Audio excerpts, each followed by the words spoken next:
Dobrý deň, milí priatelia, vítam vás opäť pri ďalšej časti zo série videoodpovedí na vaše otázky, ktoré nám zasielate. Dnešnými témami, ktorým sa budem venovať, je, či je možné dostať stavebné povolenie bez zdroja elektrickej energie, či je nutné prepísať pozemok na oboch investorov, pokiaľ je vlastníkom len jeden z nich. Potom, ako je to s nutnosťou, respektíve povinnosťou vybudovať spevnenú prístupovú cestu zo strany obce na obecnej parcele a tiež ako je to s prípadnou realizáciou časti stavby svojpomocne a s možnosťou vlastného stavebného dozoru. Prejdem k prvej otázke. Je možné dostať stavebné povolenie bez zdroja elektrickej energie? Táto otázka je stále častejšia. A to z dôvodu, že je veľké množstvo pozemkov, ktoré nie sú zasieťované, respektíve vedenie inžinierských sietí je vo väčšej vzdialenosti, respektíve sú tam rôzne majetkovo-právne záležitosti, ktoré je potrebné vysporiadať. Ale samozrejme je potrebné riešiť aj možnosť vydania stavebného povolenia. Podmienkou pre vydanie stavebného povolenia je spracovaná projektová dokumentácia. Tá musí byť spracovaná v zmysle stavebného zákona, ale zároveň aj v zmysle vykonávacej vyhlášky 532 z roku 2002 zbierky zákonov, ktorá hovorí o tom, že rodinný dom musí mať zdroj pitnej vody, musí byť vyriešené odkanalizovanie a tiež zdroj energie. A to je buď napríklad plyn, ale základom je napojenie na verejnú sieť elektrickej energie. V prípade, ak sú tam okolnosti, ktoré spôsobujú, že možnosť vyriešiť túto otázku je na dlhšie obdobie, ale je potrebné vydať to stavebné povolenie, je možnosť vyriešiť projekčne rôzne alternatívy, ako je napríklad projekt fotovoltiky, prípadne centrály, po odsúhlasení stavebným úradom.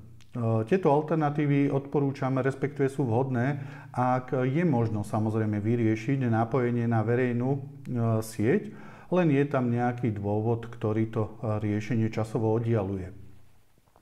Čiže je vydané stavebné povolenie a v priebehu stavby sa dorieši otázka napojenia.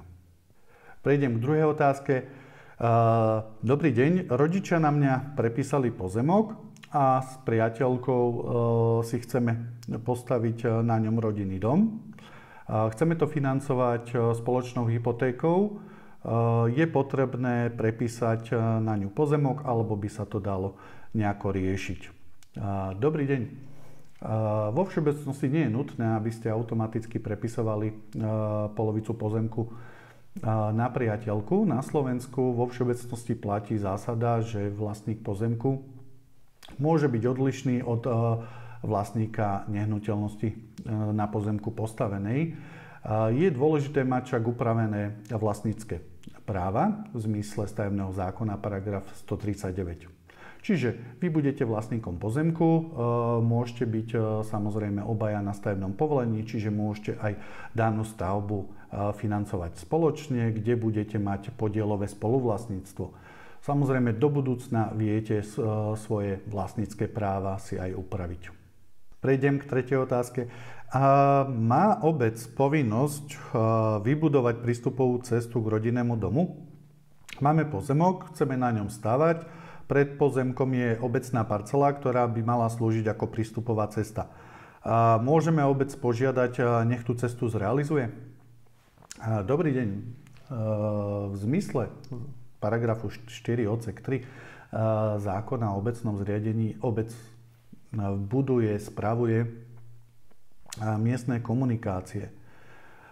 Na druhej strane však nie je obec povinná, respektíve zo žiadneho právneho predpisu jej nevyplýva povinnosť vybudovať cestu k pozemku, na ktorom vydá stavebné povolenie.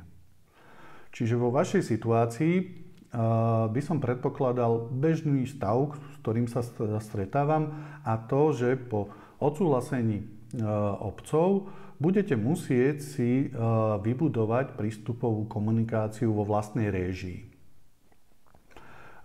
Po odsúhlasení obcov spomínam kvôli tomu, lebo stále sa jedná o obecnú parcelu, nie súkromnú parcelu, čiže všetky tieto kroky budete musieť komunikovať s príslušnou obcou.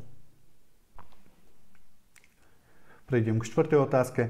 Dobrý deň, je možné si niektoré práce zrealizovať svojpomocne? Napadá ma napríklad realizácia základovej dosky, viem si ju urobiť sám a zvyšok, že by ste realizovali vy.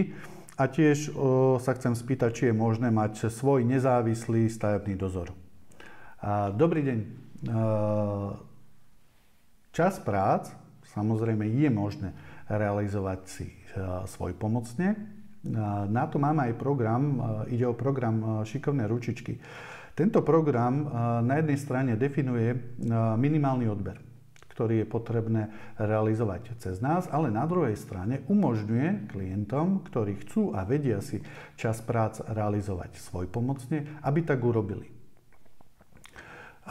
Konkrétne napríklad základová doska, tá je súčasťou minimálneho odberu, čiže to je potrebné realizovať cez nás. Ale máte obrovské množstvo prác, ktoré, pokiaľ chcete, si viete zrealizovať po svojej línii. Čo sa týka druhej otázky, nie je absolútne žiaden problém si zabezpečiť vlastný stavebný dozor pre komunikáciu počas stavby, čiže s tým vám radi vidíme v ústrety. Ďakujeme vám za pozornosť pri dnešnom videu. Rád som zodpovedal otázky, ktoré ste mi zaslali a budem sa tešiť opäť na ďalšie dotazy, ktoré mi zasielate.